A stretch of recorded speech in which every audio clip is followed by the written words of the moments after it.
বন্ধুরা, দেশের শিক্ষামন্ত্রী ধর্মেন্দ্র প্রধানের পদত্যাগ চেয়ে আজ যে আন্দোলন গড়ে উঠেছে সেটা কোনো সাধারণ রাজনৈতিক দলের আন্দোলন নয়। এটা দেশের লাখ লাখ বেকার যুবকের বুকে জমে থাকা তীব্র ক্ষোভ আর হতাশার এক চরম বহিঃপ্রকাশ। হ্যাঁ, আমি কথা বলছি ককরোচ জনতা পার্টিকে নিয়ে, যেটা দেশের যুব সমাজের তীব্র ক্ষোভ থেকে জন্ম নিয়েছে। আজ কেনই বা শিক্ষামন্ত্রীর পদত্যাগ চাওয়া হচ্ছে?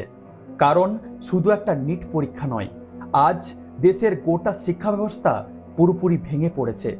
একের পর এক সরকারি পরীক্ষার পেপার লিক হচ্ছে, বছরের পর বছর ধরে রেজাল্ট আটকে থাকছে, আর কোটি কোটি যোগ্য যুবক আজ বেকার হয়ে রাস্তায় ঘুরে বেড়াচ্ছে।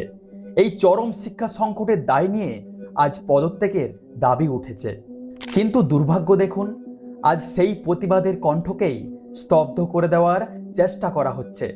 গত সোমবার জয়পুরের শহীদ স্মারকে সিজেপির এক প্রতিবাদ সভায় প্রতিষ্ঠাতা অভিজিৎ দীপকের উপর হামলা চালানো হয়। ভিড়ের সুযোগ নিয়ে তাকে সপাটে থাপ্পড় মারা হয়। দেশের বেকারদের হয়ে কথা বলাই কি আজ সবচেয়ে বড় অপরাধ? গত 15ই জুন হাজার হাজার যুবকের ভিড়ে সমর্থকরা যখন অভিজিৎকে কাঁধে তুলে নেন, ঠিক তখনই কয়েকজন দুষ্কৃতী আচমকা তার উপর চড়াও হয়ে চড় মারে। মুহূর্তে সেখানে বিশৃঙ্খলা ছড়িয়ে পড়ে। পুলিশ দ্রুত 5 জন হামলাকারীকে গ্রেপ্তার করে। তিনি সমর্থকদের শান্ত করে বলেন, যারা ভয় পায় তারাই হিংসার আশ্রয় নেয়, আমরা নিজেরা হাত তুলব না।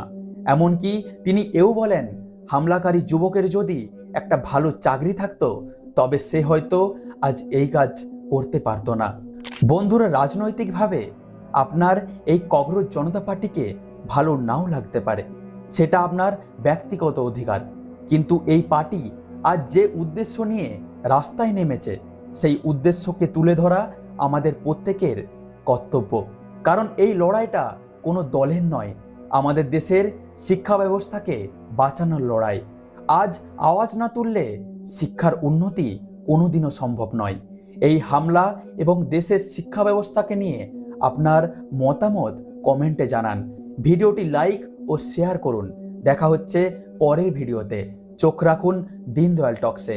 ধন্যবাদ।